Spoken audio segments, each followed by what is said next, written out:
Praise the Lord. Yeleli. Praise God. Ya after itamani tayao.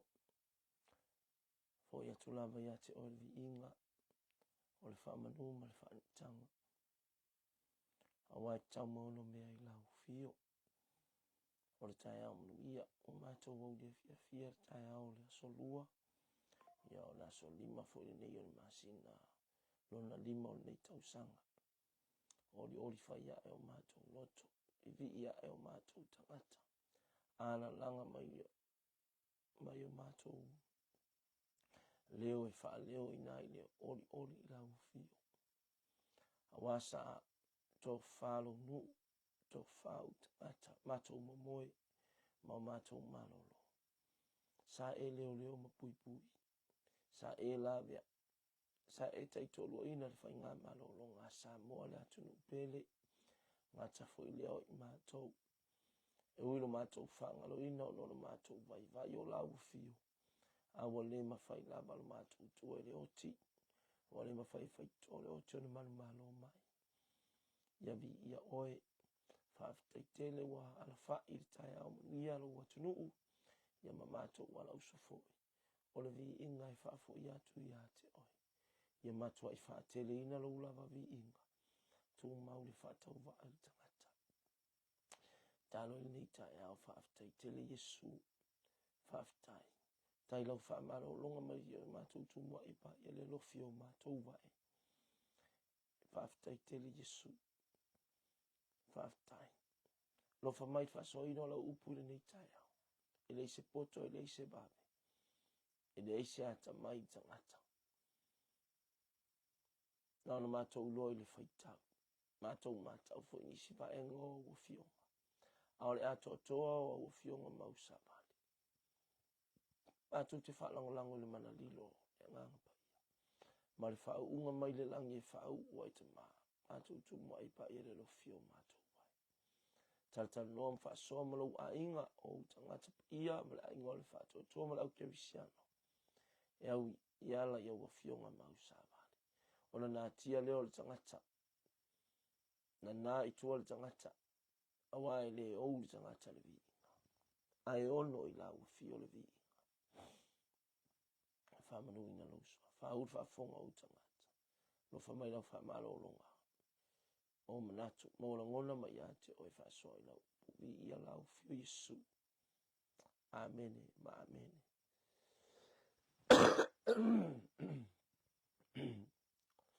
Ya. Vi ia tama. Vi ia lili. Praise God.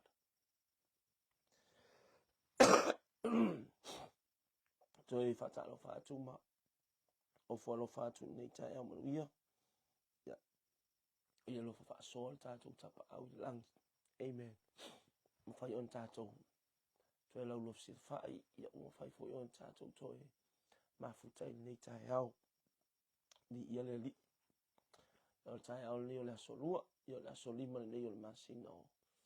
Luna lima le tausanga. Ia ili nei fo tausanga vi ia le li. Toi whatalo whatu lea ma o wholo whatu i lopa ia malo malu. Ia malo le wholau manuia. Malo le soifua maua.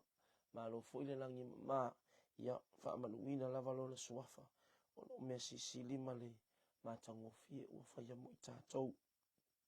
Ia ele utuba lava le anganga o le whatalo whatu le uso.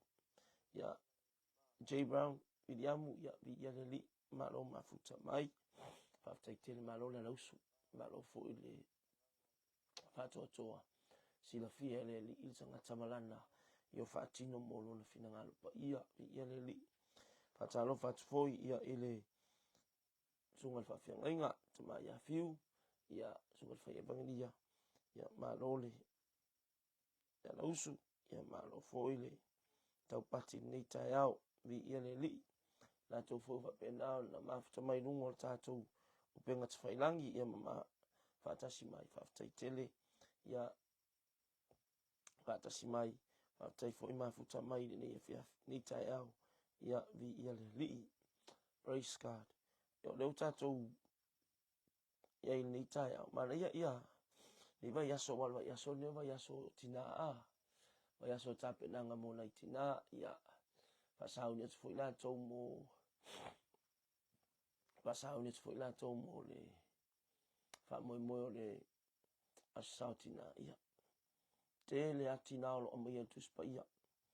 Te le lavatina o lo o tala no ai la fionga pa ia le li. Mai e whelaru lanu mai fo i mea alofa o le ngani lei ma le whaaso le li. Ia nei tina. Te longa nala a la kuani iwa ia sona o tina. Ia e ta ua. Ia e ta ua fo i mo i tātou mo le whiaua mo tina. O le whiau fo i nā mo tātou ta maua la fionga pa ia le atua. Whaatu saina le ka le si ia le atua. Ia tātou. Tina. Ia vi ia le. O tusi la mata i olo ta upa suma lima. Mana ia la le la whaita o tu whaipu o suma tasi. Aluna i lalo. Tala malama. Tala malino foi. Ia. Mua whaafonga. Ia ima tātou whanolonga. Toi au mai ni tai au esel taua. Lusuma tasi. On ta upa lusuma lima tusi a mataio. Matthew chapter 15 verse 21. Ua maliu ese Yesu i le mea. Ona o atu ai lea o ia i le lau ele o turo masaitonu. Whaauta foi. Le usau i lufu luanga i laloa. Whaauta foi. O le whawhine o kanana. Ua sau mai lea lava i tū. Ua alanga mai a te ia. Ua whapea mai. Lea li ie. Lea lo ta vita. Ia e alofa mai a te au. Ua leanga la vala utamateine i le te moni wa iai. A ua le aise upu na tali atua Yesu ia te ia. O lo mai ai lea o na soo. Ua ai oi mai a te ia ua whapea mai. Ia e tuina atu ia te ia e alu. Awa ua muri mai o ia ma alanga mai a te tatou. Ua tali atu Yesu ua whapea atu. Ele awina mai a uinisi. Ai tau lava o maa moe o le aingo Israelu o le iloa. O na saua i lea o le whawhine. Wa ifo ia te iau whapea. Mai lea li ie, ia efso soani mai ia te au. Lua suma le ono, o na tali atu ai leo Yesu o whapea atu. E le ta tau o na avele mea e ai a le whanau. Ma lafo i uli. O na whai mai leo le whawhine. Lea li ie. E moni a oe. Ai ui i lea. Ua a ai e uli. O mo moi mea ai. Ua pa u i le lau. I le lau a o la tau matai. Amen. Fatalo fatu tu dieta. Vi ia le li. Ieta mal ni tai au. Ia. Pale mai fo inis tina a. Ia o tina lea tau fata ua i tai au nei. Tu si lea mata i o suma lima. Saitonu. Ia. Po o a. Tu fo ia i lunga o. Turo ma saitonu. Ia. Atala noa lo ia turo ma saitonu. Ia lo no winga. Ia watala noa i tangata ese. Gentiles. O watala noa i le tule ia i le panona ngai Beirut. Ai nei vai tau. Lebanon a Beirut. I le pito i lunga. I le lata lea i le sami so ta i leanga i le sami kalilaia. Tu sala o ina i le lunga ato kalilaia. Le eta oto i le nuu lea o saitonu. Po turom saitonu. Ia ua vava ai la tātou ana i nuu. E le iai to tonu al polo kalamea le atua. Ia vai tau. O le uwinga o le whamatalanga.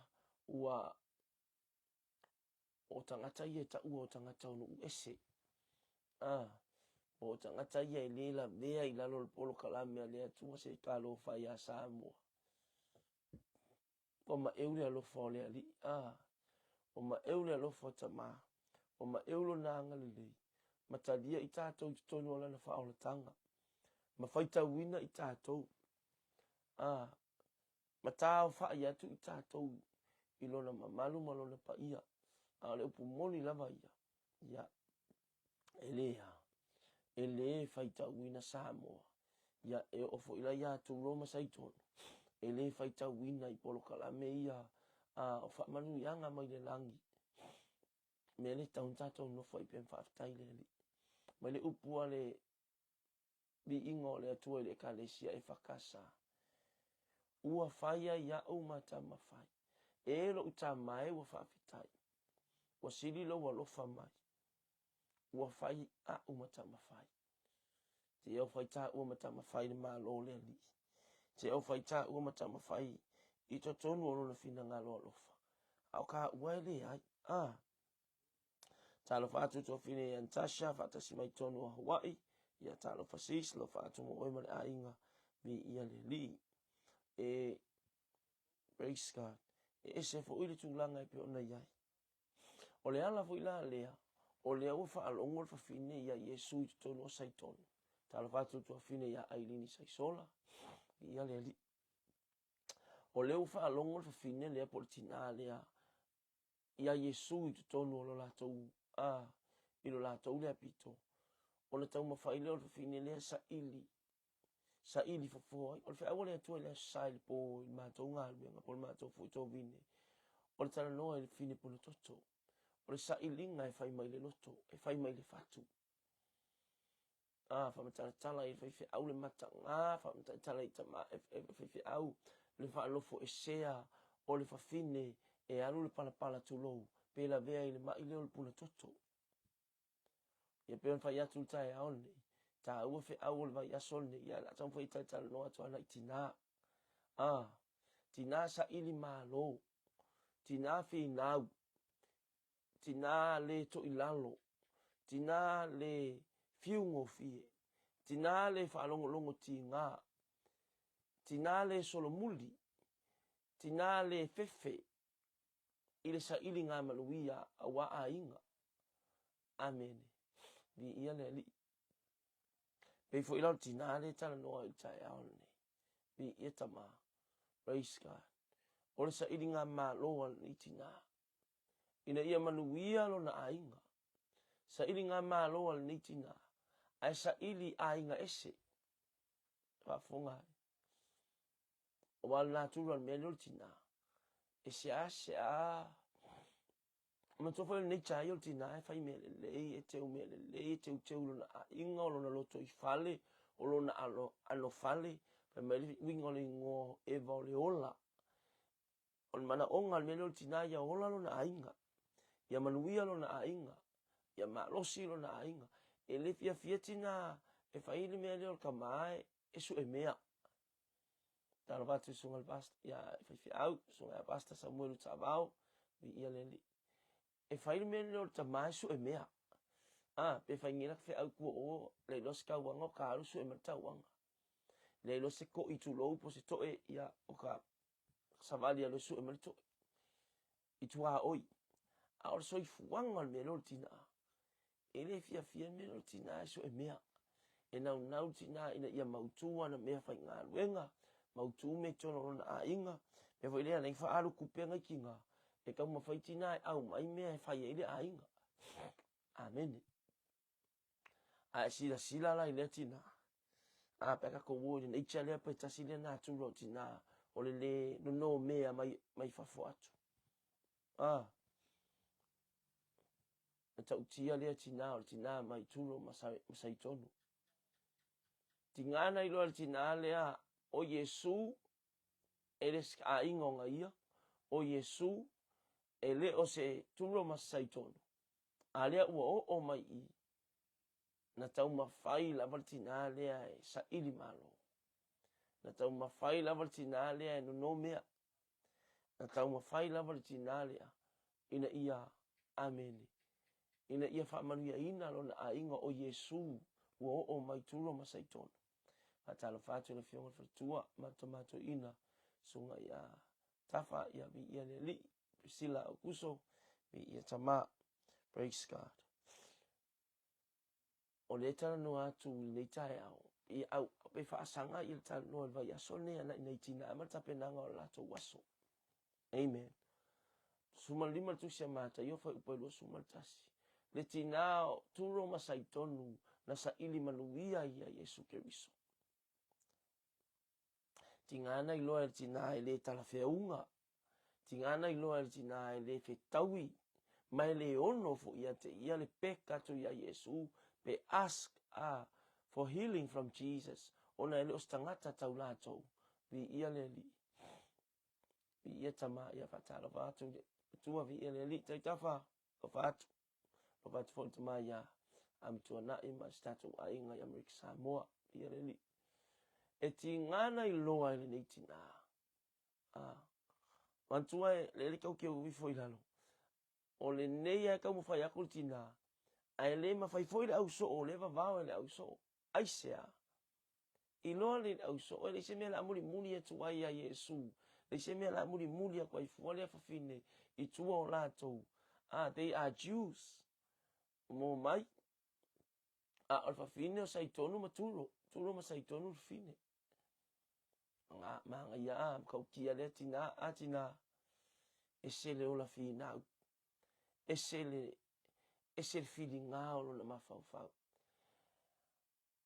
o te ofo uia I se tamau o se tina I ona natura pe ava ai atu o fale tonu le ainga pe o natura ia wotala no atu ai le matanga o tina e teu mea o tina le mana o su ese mea o tina mana o a maua tupe ko kapa ku ka mai fa mai se nga mai ye solo ia ko kapa ku mai se nga mai ye nga le lua ia afunga nga mai e ku ngoi fa polo awa ia me fai ma amen se nga mai ye fanga au fufuru ai le tulo e fa pena la ngona fatina eleno no mea le la ngona tina e manga o tina ia ma na ia lona inga matu mati ai tina le yo la ka maua yo natura o la ta maua yo la ngona faltangata o la ta maua yo la ngona ua o le taimi wata na au mai malu ia tono lo ai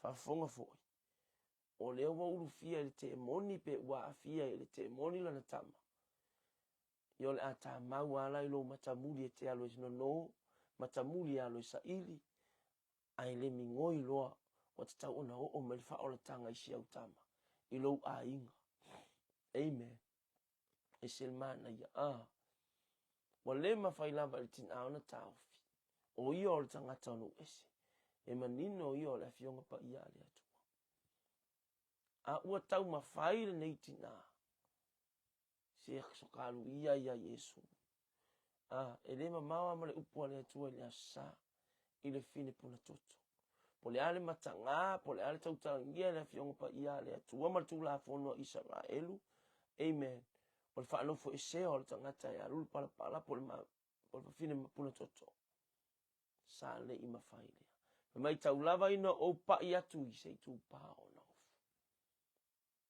aleluia o inga e pi o lo mana onga le tonu fia pa I le tu pa o le ofu e ke le mea la si la I tamai tonu e la kiki lo ma fau I li vai ngal tangata la titi lo mana onga na lo la ka pi le tu pa o le ofu ai Yesu Keriso ai ile atua o sili akulo fatua tua I lo fuor sinapi le nga mention Yesu Keriso pe fo ilo to fatua tua le fuor sinapi nga e vala au kwale maunga alu le sami e le o se maunga la e alu le sami wa le fainta to fatua nuoni maunga e o le sami unless o fina nga loa ile li o maunga ia tana noa mai ai o whaafita uli po maunga te tele I tutono a inga o whaafita uli ma mea te tele I tutono o whalifai ngā luenga o mea te tele I tutono o whaalapo te potonga o whita ma whaingata o mea le ma whai o na tātou fixinga I le wa ainga whaalitangata ma la ngona ma le malosi o le tino whaakongo le maunga e alu sami I le whaatua tua ia io Aleluia papena ala nei tai au nei fafine ia e la koe whai kaua kuka kōkusi o mea whai la wari ia lau so mai wa mariu a Yesu I le mea lo ato I le o ia lau ele o turo ma sai tonu le wai lunga Yesu I turo ma sai tonu fa auta fu il fafine kanana ua sau mai le lava I tu ua alanga mai ate ia ua whapea mai le ali ie le alo tavita ia e alo fa mai ate ua le anga lava la utamatene I le te moni ua iai ua le anga lang kamakenge ua afia I le te moni ua le aise le ai ma se kali ako Yesu talo fa esi fine Wale tali Yesu le fafine. Ono le fafine onu ese. Amen. Wale tali Yesu. Wale tali fo. Ayo fo le auso. Fai mai.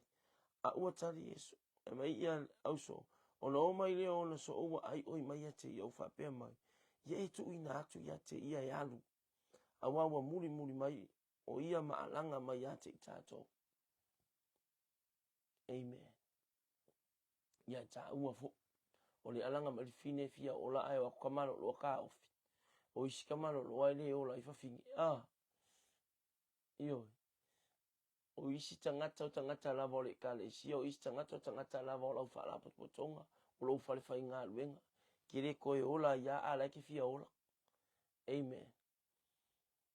Vai ele alo ya ngani ya Yesu ina ia malo. Lope fa fe ilo ile mana ongo ya fine pe ai ese fo ile met ta ai ma fa fo la uso po le uso ya tati ia walta tonunga fa ke visi ano fa mai na lana fe pala ile uso ma ono fo solo ona wale ai ina wale ai Yesu ina umali Yesu ina ma fo ina ona la fe lunga la fe pito lunga ma fa vi ia walta mi tonu le na alfa moya ya Yesu ka ia le vai sami le va Yesu amen ele ia se malo si anga ele pe o ka mingi o ka ko ki al te me fa o tanga ono le mana lilo le anga pa ia o ia te oi o ia te ta wala le swafa man malo Yesu Kristo bi ia le li amen le ala ba va o to el auso o Yesu o il fa fine le mana o fa ia tu ia Yesu ya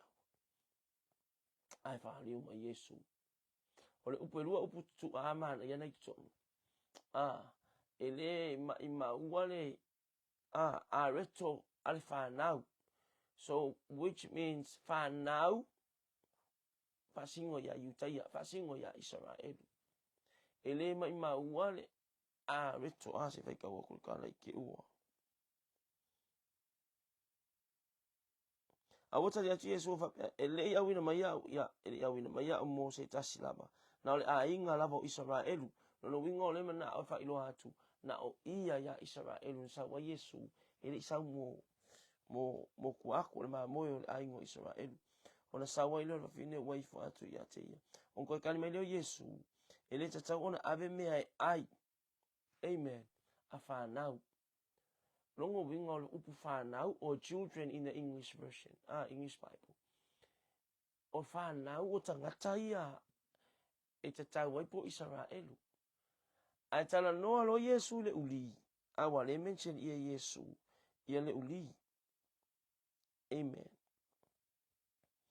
ele tata ona ave le me ai ale fa now malafo I uli fa now tangata ia o Israel uli tangata onu ese pa yer ka unga ka masa o yo ka ko ya so ya pa yer ta unga tato tina kai mi ka ko kele ilo Yesu te mi le Italia ina tato we Yesu tono fa oltanga e ta mai fa oltanga malona le lei le fa me tu se mo yo ane wa fio mai o ia ilo na lu le Italia lo na lu li ulo la po ka me o ila to umo na fa tu matali tonu ya te ia ilo na la suafa na ia abatu ia yo le manuia o ta ua ilo tato o ta li ima fa fine ma fa nau I tato ma o ta fa ta swina I tato ma lona nu filio Israel amen bi ia le li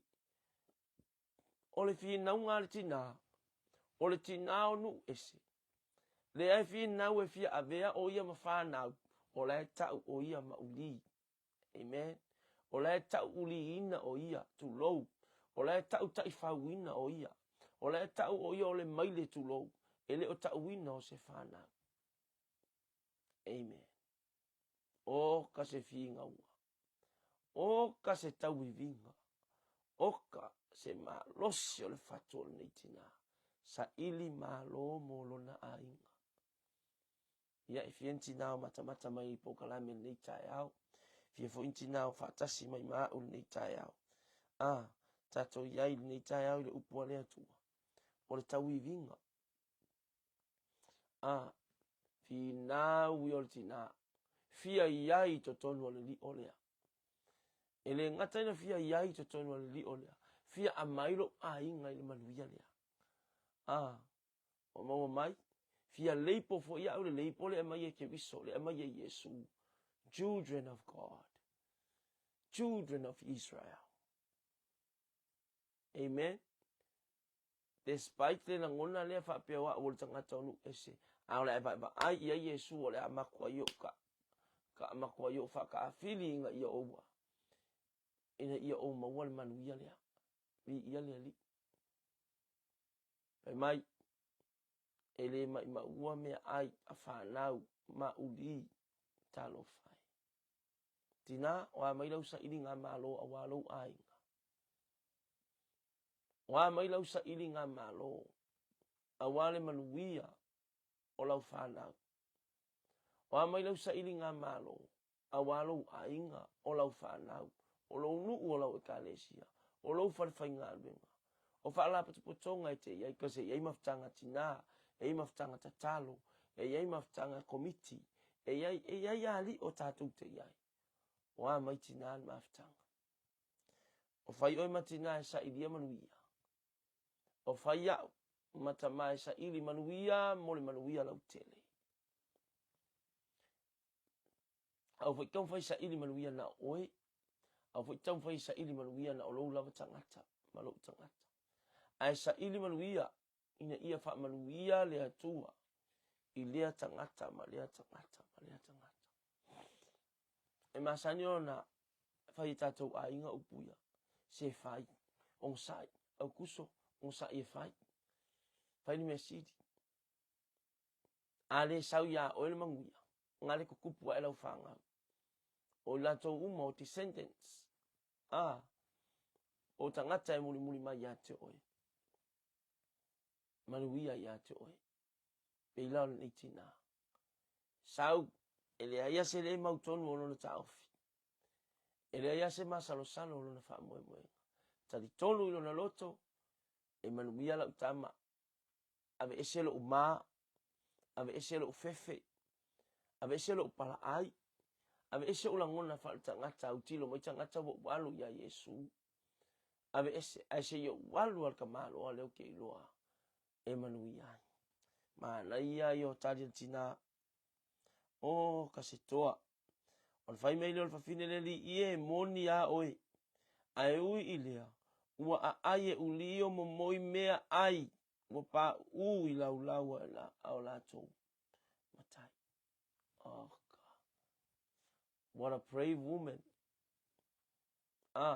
what a brave response ma ngai ke response a fingelia the woman's response if I loa mai ai ele ai ele fo ir ngi ele ai ele fo ir kingangi Yesu a fai pala aingis ki nga a au usau malo tari tolu a au usau malo fa tua singa mea ai e pa umai sina momoi mea ai e pa umai le lau al matai eko le udiri e pe ai a koe le udiri she didn't beg for more ele I tatalo I se me siriatu ele ia mo o I se mea over atu pau la valea se mo moi mea pa umai tina ta pena neva yaso ta pena fo ne yaso yo le ali me mo me ya tama fa ya mavi ingo le ali ye ka o fo upule mo moi mea ne fa ona tina ala ku shau kama ngale di masuka la ma wa so pulo wole o lotu ya le ali fa ta ya le ali la ku shau kama nga o se vai la mo wa ku fa ta le ali amen fa ta ta mai no fa so ne va yaso le ali me mo pe mo ko lo fa la wa mo fa mo ka ma fa la ma lu ta ya vi ya le ali o ke fu angal ma lo si o lo fa nga po le lo fa lo fa na me nga yo ku ma ko ma ko ele lo a fu ki le loko amen na le tu na te fu ti le lo to le tangata en fa nga la a ku ngal ka se fa mo ka si a le loko si la fia ele tu ele ta ule nga ina o ele ta tu ele ta ule nga ina o ele ruin the reputation o le ainga. Ele whaleanga ina lo wingoa e lau whanau. I mea iai. E o mai fo ilang whanga wa i fo mai. Amen. E loa o e lau whanau le mea te iai vi ia le li. Mai e loa e lau langi o e ona o lau whanau. Ta lia fia whasoa ta man neiva yaso. Ia mo utou tina. A leo whafonga iai. Pai maili tina lia. E o fo i le uli. E ai fo i singa mo moi mea pa umai le lau o na matai. E ai fo ni mea kai whautu lo. Kong ia kwalponga evi. Whai fia. E ke la alo pa ol fai kou masangi pa whape masangi whangango aia. E pa ol fai kou kakasi usi usau fia. Lai loa te i whaua umana e tau sami. Ako a waku langa mea kauai. Oli ono na loto. Penal tinal ne. Tina sa ili malo. Whatever is left on your table, Jesus, that will bless me and my daughter. That will bless me and my family. Lava meu tutoe. Au mai. Emanuia ya umalo ainga. Vi ia tama. Vi ia le li. Ma le ia upu. Na fionga pa ia le atua nei tae au. Ai. Whatawa ina mo tatou uma. Ia me se whona i tina. Sa ilil malo. Awal whai wa ainga al tangata. Yo la whaia kua kau ki whio ki el wa ainga al tangata. Ai whaia. Awane yo tatou whaia le wa ainga al tangata. Ai yo tatou sa ili whaalu manga i atama. Ia tatou sa ili whaalu manga i le ali. Sauleo tama e whaamanuia i a tatou. Sauleo ia e whaamanuia le mea nei te mana o iai. Whatalo whatfoi ia vi ia le lii. Tina whatua. Tina alwhai lau tusio pala putonga. Tina ia mareta. Ia taulolo. Vi ia le lii. Whatai o kase mamao me mafuka me lumatua. Ia o le mafuta mai tutono Seattle i Amerika. Ia whatalo whatu mo mulpola ma le. Vi ia le lii. Ia Stay for you na whaelo atu le sunga to ina nisi o po kalame. Ia baba ia tu nei ba ia so e whaelo ia ima. Tamata ita i o natu no inisi o tato po kalame. Vi ia le li. Ia. Lau whaafonga ia. Sa ili li tina. Ina ia manuia. Sa ili li tina. Ina ia whaamalolo ina la ngasi. Ia le mai o siantama. Wale popole lava li tina. O iyo. Ele whaitau whaatasi o iai. Imanuia o Israel. Amen. Alongo la tali manai ya Yesu e se lau lei. O la tali atu leo Yesu. O uman kali malifinge. E o ele ulie fia ai mo moi meanga. E mpa umai lau. Tali atu leo Yesu a whape ati a funai. O tele lau fatu atua. You have so much faith. We kia whape malifinge. Your faith is stronger than Augusto. Your faith is stronger than Peter le Mateo. Se vai tutu o lo fatua tua. O tele lo fatua tua. E pe o lo manao. Mo mai. Pe lava o manao o fine ni malo lo na tama. O fa penale si la fia Yesu Cristo. O le talitonu ma le loto fatua tua. O le neiti na ia te ia. Mi ia leli. Ia whapea lava ona whaia ia te oe. Saua ia. Grant blessings upon her family. Ia whapea na ona whaia. Amen. Praise God. Ia te oe. Pai mai leo tana i lalo ifu. Ona malo loa i lea. Le kalangoa i ai malo loa le mai. Ele ingang i lima. Ele i whae eang i lima. Ua malo lo i whitala inga a Yesu Keriso. E vai maka uki o le mea whatua tua. Have faith in God. Tatou tari tonu ia te ia. Whatua tua ia te ia. Kele mea whainga. Kele mea whita. O lau lava va aima, o lau sisila ma lau va ai. wale ise awala. Wale ise avaloa e fa ye ona tali malonga. A o Yesu o le fai avanoa ia. A o Yesu o le fai vaavenga ia. A o Yesu o le tali o tātou manaonga. Ave ia Yesu manaonga tina neva yaso, ta pena fia lo fali nganga. Ta pena ia lo fato tuanga ia Yesu Keriso. Sauleo ia e fafelo ilo manaonga. Ma Yesu wa tele na walo fato tua wa pe lo manao. Ia fa pena ona faia ia te oi. Malolo le mai. Ia fa malu ia tamani ni tai au na upu. Aleluia. Lo fangia tama. Ia tato falongo ia na fionga ma sabali.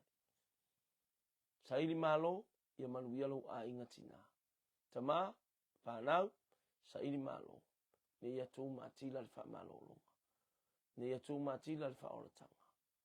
Wal fina ngalo lo fo le li ilala. Tama after tele ia o fionga mausaba.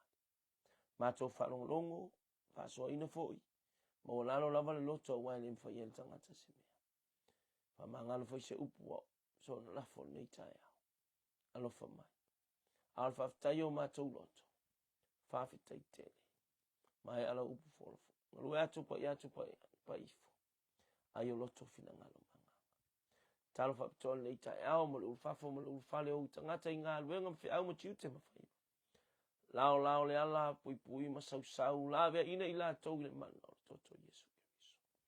Malutia yo au lo fa mo Yesu. Lo fa mai so ani mai. Amal fa to fa la inga yo la to fina ngalo mai mana to le mana ngona le ye vi ia ila u fi. So stain. Ola ma to le talo mo bala au. Alo fangia Samoa malona malo. Aol malo ma sio fosuil folo sui tofi. Pal mia malana kapeneta. Taf tolu lelo ma tu tu singol malo Samoa. Pal mia mal kapeneta. Fam sin siri mal fa ngo fam sin. Te nane lo ma tu. Le fonga al fa. Fonga fatalai fa bia foi malana pal min. Tanga luenga mona fa ululunga. Pisi nisi malama luiosa. Ya chopa ya ne pa ifolo wanga. Ma to bala au lea. Ta to mala au fio anga lei fa fu anga lo nu umalo ainga pa ya chopa ya ne pa ifo. Ulo mata fala ovi inga mau savali o ato fina ngalo maloto. Al fa tau va fo imal tanga tai tau tala. Ese se manga sala. Fa manga lo utanga tanga sala fa. Ya vi ia tau lo suafa. O ya te olvi inga tamale ise ya oile fa au fa vaula. Amen. Amen. Ya, na manuia tamale nei tai au. Manuia fa iwa matiuti fa tai fa tasimai. God bless you.